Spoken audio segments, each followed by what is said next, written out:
Վարչապետի հետ հանդիպումը եղել է փոխադարձ պայմանավորվածության համաձայն,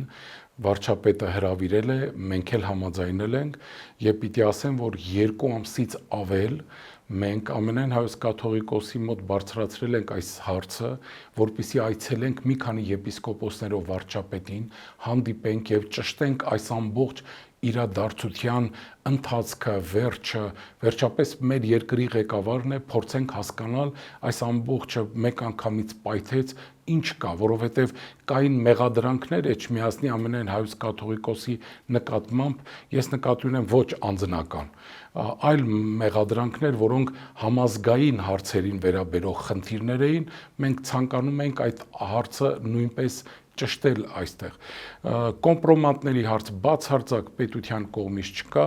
ճիշտ հակառակը մենք տեսնում ենք, որ որոշ անհատներ, լրագրողներ, ովքեր կապված են մայրաթոռի համապատասխան բաժինների հետ, նրանք են, որ տարբեր եպիսկոպոսների հասցեին հնչեցնում են տարբեր զրպարտանքներ եւ դա փորձում են որպես կոչել որպես թե կոմպրոմատներ։ Մենք որևէ կոմպրոմատից չենք երկյուղում եւ որևէ մեկի պարտադրանքներով էլ ոչինչ չենք անում։